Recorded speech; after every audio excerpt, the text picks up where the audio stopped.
premières œuvres, je dirais que j'étais pas conscient que c'était de l'art que je faisais.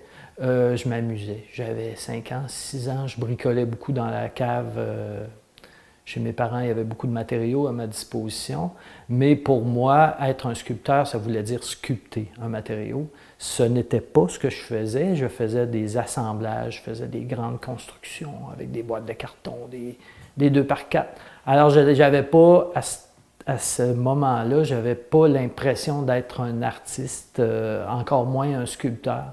C'est par la suite que là, j'ai fini par comprendre qu'il y avait un fil conducteur, là. Moi, j'étais étudiant en philosophie à l'Université Laval, puis c'est à ce moment-là, donc j'avais 25 ans à peu près, que je suis allé voir une exposition d'art actuel. J'en avais jamais vu avant. Je n'étais jamais allé dans un musée de ma vie non plus. Puis là, j'ai pogné quelque chose. J'ai pogné quelque chose, je dirais, c'est pas tant les œuvres d'art qui m'ont plu, mais plutôt la grande liberté dont bénéficient ces gens-là. Puis là, j'ai compris qu'il y avait moyen de faire ça. On a le droit de faire ça. Et ça m'a saisi, ça m'a... Regarde, j'ai dit, peut-être que je ne ferai pas comme ces gens-là, mais je veux être avec eux.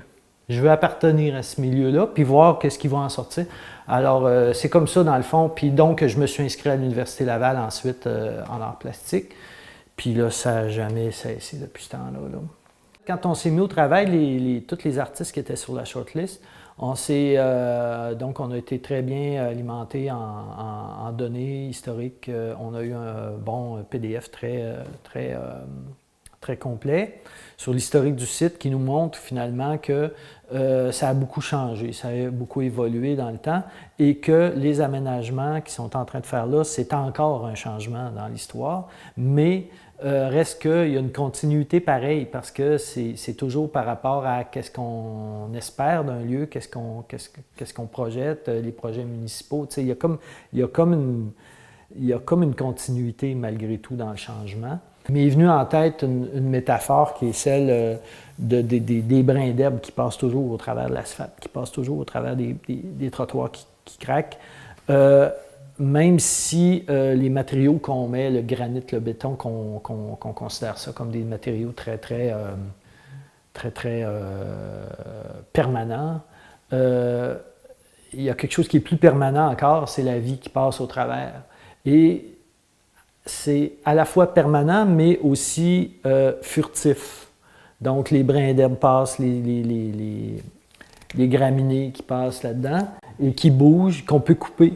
Donc, leur résistance, c'est pas le fait qu'on ne peut pas les couper, c'est au contraire le fait que quand tu les coupes, ils sont encore là. Quand tu les enlèves, ils reviennent.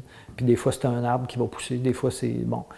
Donc, finalement, c'était un peu la vie, mais la vie dans son côté plus résilient. Si, à la base, il y a une métaphore, reste que j'ai essayé de travailler un objet qui était abstrait, mais qui, intrinsèquement, avait l'air de quelque chose qui n'était pas fait pour tenir debout, parce que c'était des éléments de 15 pieds de hauteur, mais reposant sur une base ronde, un peu comme un punching bag d'enfant, là.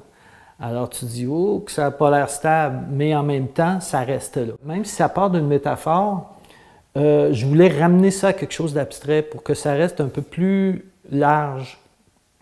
Donc, c'est sûr que j'aurais pu appeler ça le brin d'herbe, mais je pense que le sens aurait été fermé avec ça. Alors que les fûts, c'est un mot qui est très concret. En fait, qui renvoie pas à...